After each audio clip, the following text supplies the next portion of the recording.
দর্শক, নির্বাচনের সবশেষ খবর জানাতে নির্বাচন কমিশন থেকে যুক্ত হচ্ছেন আমাদের সহকর্মী ইউসুফ ভুইয়া।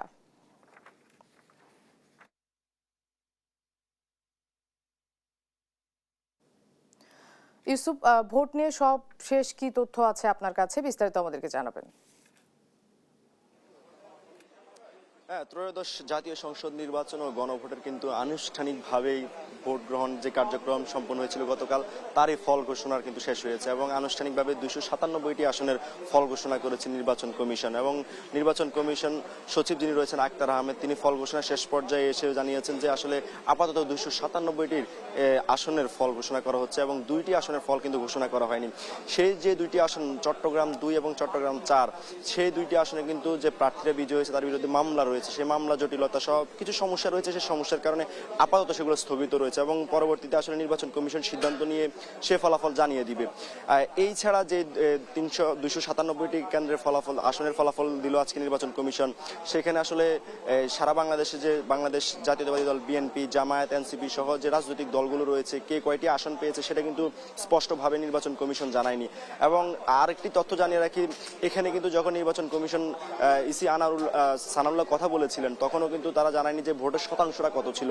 তবে কিছুক্ষণ আগে নির্বাচন কমিশন থেকে আমাদের কাছে জানানো হয়েছে যে এই যে ত্রয়োদশ জাতীয় সংসদ নির্বাচন ও গণভোট, সেই গণভোটে কিন্তু প্রায় 60% মানে 59.33% ভোট পড়েছে এবং এই ভোটের মাধ্যমে নির্বাচন কমিশন জানালো যে এই যে সার্বিকভাবে বাংলাদেশের যে নির্বাচন হলো ত্রয়োদশ জাতীয় সংসদ নির্বাচন ও গণভোট, সেই নির্বাচনে প্রায় 60% ভোট পড়েছে এবং সেই ভোটের মাধ্যমে সারা বাংলাদেশে আপনি দেখেছেন যে আসলে গতকাল স্বতঃস্ফূর্তভাবে ভোট হয়েছে এবং প্রধান নির্বাচন কমিশনার জানিয়েছেন যে এই যে ভোট হলো সে ভোট আসলে তাদের অঙ্গীকার ছিল বাংলাদেশের মানুষের কাছে যে অবাধ, সুষ্ঠু ও নিরপেক্ষ একটি নির্বাচন উপহার দিবে বাংলাদেশের মানুষকে। সেই জায়গা থেকে তারা বলছে যে তারা সফল হয়েছে এবং তারা দাবি করেছেন যে এই যে নির্বাচন, সেই নির্বাচন কমিশনের জায়গা থেকে যত ধরনের দায়িত্ব, যত ধরনের সার্বিক ব্যবস্থা নেওয়া দরকার, সব ধরনের প্রয়োজনীয় ব্যবস্থা কিন্তু নির্বাচন কমিশন নিয়েছে। এবং সেই জায়গা থেকে নির্বাচন কমিশনার কিন্তু গতকালকে আবেগী হয়ে বলেছিলেন যে আগের যে নির্বাচনগুলো ছিল বা যেগুলো প্রশ্নবিদ্ধ নির্বাচন, সেই প্রশ্নবিদ্ধ নির্বাচনগুলো কিন্তু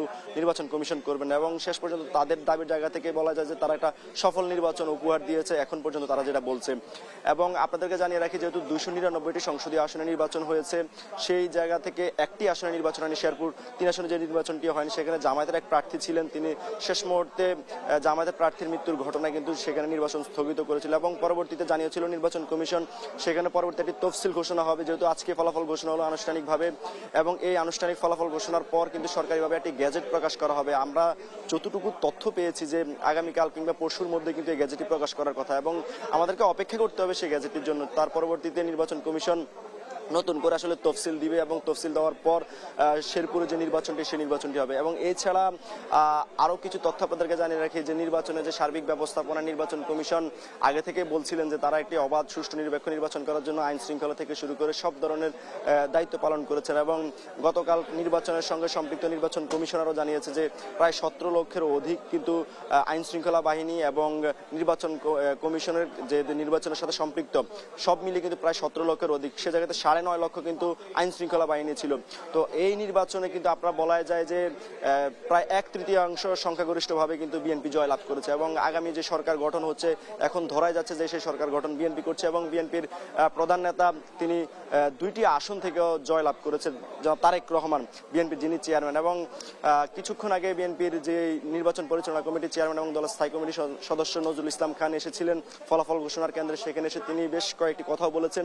তিনি দাবি করেছেন যে বিএনপির আগামীর যে নির্বাচন হবে সেই নির্বাচনে বিএনপিকে মানুষ আরো বেশি ভোট দিবেন এবং বিএনপি জনগণের কাছে অঙ্গীকারবদ্ধ এবং দায়বদ্ধ, জনগণের জন্য, দেশের জন্য যে ধরনের দায়িত্ব পালন করা দরকার সে দায়িত্ব বিএনপি পালন করবে। এবং তারেক রহমান দেশের উদ্দেশ্যে, দেশবাসীর উদ্দেশ্যে কৃতজ্ঞতা জানিয়েছে, ধন্যবাদ জানিয়েছে তাদেরকে জয়লাভ করার জন্য, সেই জিনিসটি তিনি জানিয়েছেন। এবং তিনি বলেছেন আনুষ্ঠানিকভাবেই বিএনপি কথা বলবেন, বিএনপি চেয়ারম্যান।